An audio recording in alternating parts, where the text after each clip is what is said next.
7 wakil rakyat, 6 ahli parlimen, 1 adun yang sokong PMX, sokong kerajaan Madani lah. Dan ini susulan daripada perubahan perlembagaan Parti Bersatu yang sekarang ni lebih kurang selari dengan Parti UMNO punya perlembagaan, di mana sesiapa yang tidak mengikut keputusan parti atau dasar parti, mereka anggap telah tergugur dengan sendirinya keahlian. Dan ini akan menyebabkan, kalau ikut bacaan golongan kepimpinan Bersatu, ia sudah pun melanggar Akta Anti Lompat Parti, menyebabkan 7 wakil rakyat tersebut tergugur status wakil rakyat dan ada pilihan raya kecil. KJ, saya rasa pertama saya nak kata pleasantly surprised bahawa ROS telah pun meluluskan pindaan perlembagaan tersebut selepas kita ada Menteri Dalam Negeri dalam atas sofa KS. Bukanlah kita nak ambil kredit, tapi saya perlu akui pada awalnya saya sedikit skeptikal bahawa ROS akan membenarkan pindaan perlembagaan Bersatu ini, tapi akhirnya nampaknya telah pun diluluskan. Tapi sekarang ni berlaku isu teknikal kan. Mereka kata pindaan ini dilulus pada 1 hari bulan April dan oleh kerana sokongan itu diberi kepada PMX sebelum 1 hari bulan April, maka tak terpakai. Itu argumen yang tidak mahu mengikut kepimpinan Bersatu lah. Ya, tetapi masalah dia, sokongan itu berterusan. Betul. Sokong hari ni kalau tanya pada mereka, mereka masih lagi sokong PMX. Jadi terpakailah. Betul, sebab sokongan itu bukan dibuat sekali, dia setiap hari dia berlaku, setiap saat dia berlaku. Betul. Dan bila dasar parti sekarang ini telah pun menetapkan tak boleh sokong, kamu terus sokong.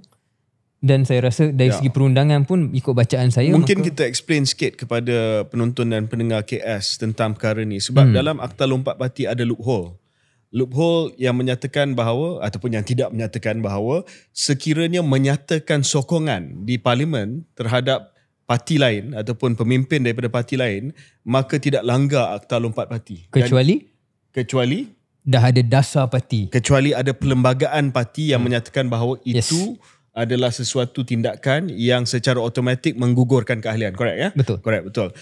Ini loophole yang telah pun dikesan oleh sekarang ini Tun Wan Junaidi, sahabat KS juga, pernah berada di atas sofa ni sewaktu beliau menjadi Menteri Undang-Undang. Dan seperti mana yang kita sebut dalam beberapa episod yang lepas, loophole ini dicadangkan oleh ahli-ahli jemaah menteri daripada Bersatu pada waktu itu. Mereka nak supaya benda ni dikecualikan. Maknanya boleh menyatakan sokongan kepada siapa-siapa tanpa keluar parti. Maknanya dia tak keluar daripada parti. They do not leave the party, they do not resign from the party, they don't jump to another party, but they simply say that saya sokong orang lain sebagai Perdana Menteri. So that loophole was being used. So now nak plug loophole itu ataupun untuk menutup kelompongan tersebut, maka Bersatu telah pindah perlembagaan mereka. So now the question is, kalau ikut undang-undang, speaker iaitu Tan Sri Johari Abdul, dia kena buat keputusan sama ada dia nak isytiharkan kerusi-kerusi itu kosong ataupun tidak. Setakat ini belum lagi. So ada yang kata kena bawa ni ke mahkamah untuk mahkamah tentukan tafsiran dia. Saya rasa untuk mendapat kepastian, of course only the courts can do so. Sure. Because dari segi tafsiran undang-undang ini memang tugas mahkamah. Jadi mungkin perkara ini tidak akan membawa kepada PRK, pilihan raya kecil, dalam tempoh masa beberapa minggu. Mungkin akan ada tempoh yang perlu dirujuk ke mahkamah, ataupun mungkin speaker akan minta pandangan daripada pegawai undang-undang parlimen dan speaker akan buat keputusan bahawa yes, indeed kursi ini diisytiharkan kosong. Cuma speaker, of course, kita kena give benefit of the doubt, adalah seorang yang berkecuali, tapi of course speaker ni adalah seorang ahli politik, bekas ahli politik daripada PKR.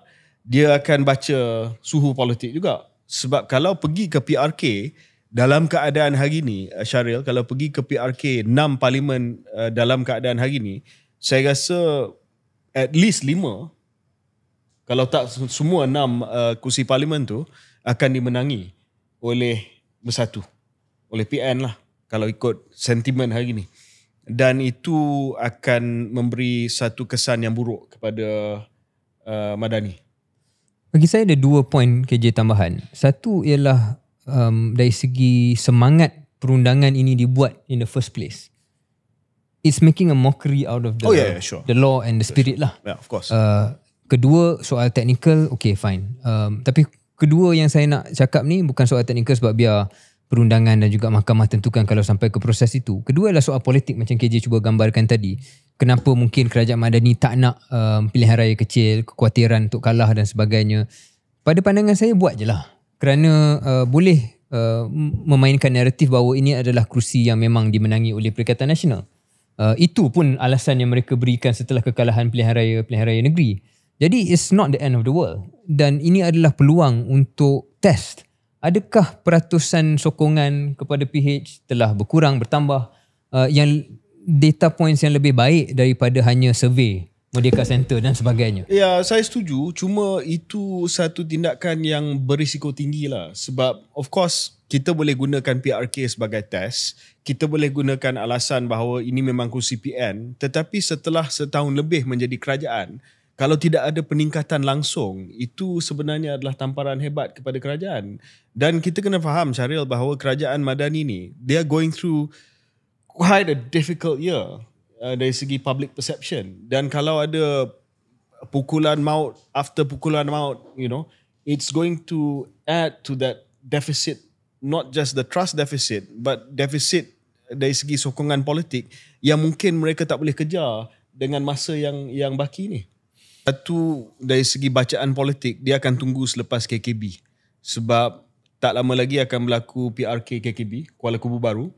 Kuala Kubu Baru bukan kursi PN, ni kursi PH. Dan kursi yang bukan nak kata selesa sangat lah, tapi agak selesa. Beribu-ribu juga dia orang menang as a majority dia.